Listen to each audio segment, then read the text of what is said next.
roi des rois d'Éthiopie de 1889 à 1913. Ménélik II est né le 17 août 1844 à Ankober.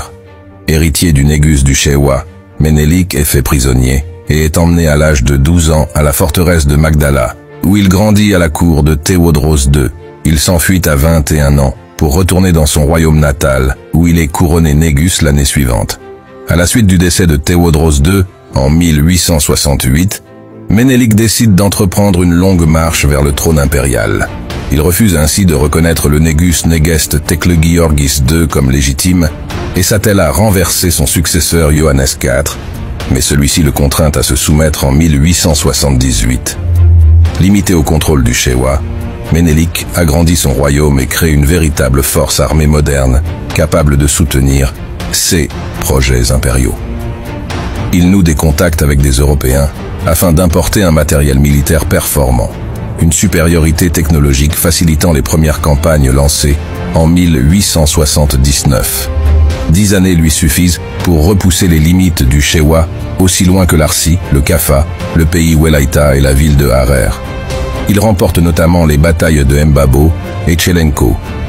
À la suite du décès de Johannes IV à la bataille de Metema, et après quelques mois de confrontation avec Mengesha Johannes, Ménélik II, grâce au soutien de la noblesse éthiopienne, se fait couronner Négus Négeste le 3 novembre 1889.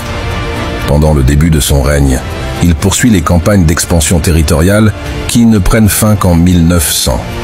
Ces expéditions sont interrompues en 1895-1896, durant la première guerre italo-éthiopienne qui l'oppose à l'Italie. Celle-ci se termine le 1er mars 1896 avec la bataille d'Adoua, qui, relatée dans la presse internationale, consacre sa stature internationale et fait de son empire le symbole du maintien d'une indépendance africaine face au colonialisme européen.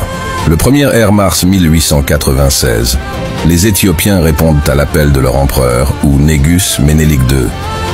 Bien armés et dotés d'une artillerie, ils écrasent l'armée italienne près de la localité d'Adoua.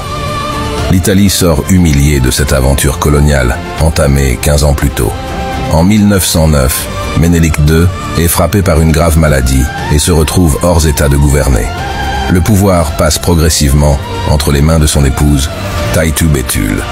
Il désigne son petit-fils, Ledge Iyasu, comme successeur afin d'éviter un affrontement entre factions politiques. Ménélik II décède dans la nuit du 12 au 13 décembre 1913.